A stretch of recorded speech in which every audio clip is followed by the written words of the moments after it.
After the people of Kurdistan voted for independence from Iraq in a referendum, the U.S. and Iraq are declaring it illegitimate, and the Kurds' ongoing fight for independence is raising tensions in the region. Here to break down what Kurdish statehood might mean for the Middle East and the world is Talking Points international contributor Elijah Shama. Elijah, thank you for being here. Thanks for having me. So walk us through this vote. What does this mean for Kurds and their independence? What this vote basically is in the areas that the Kurdish government already administers. So we're talking about kind of the north of Iraq, next to Syria and Iran. If they want to separate, if they want to be their own entity. So we're talking about Erbil, we're talking about Kirkuk.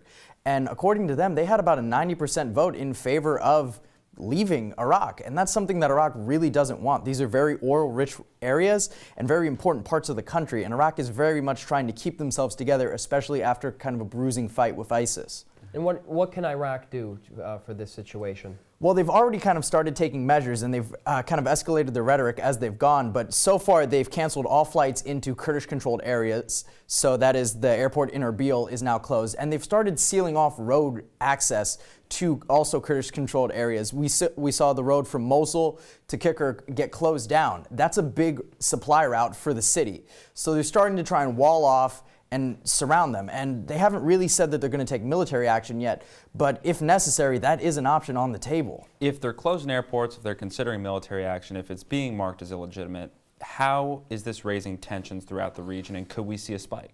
It's raising tensions throughout the regions because a lot of people don't want the Kurds to have statehood, primarily Turkey. Turkey is very, very wary of Kurdish independence. They have a huge Kurdish population in the southern region of their own country, and they fear that Kurdish independence is just going to lead to more violence in those areas. And on top of that, Iraq is trying to hold themselves together, and a Kurdish state won't make that goal any easier. So that's making it very hard for kind of the definition of the Middle East we know to continue.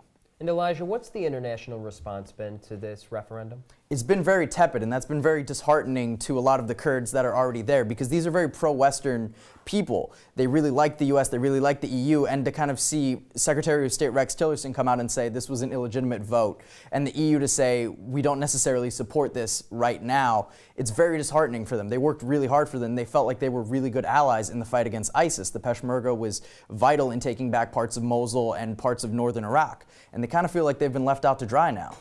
Well, Elijah, thank you for your insight, and we'll certainly be following it.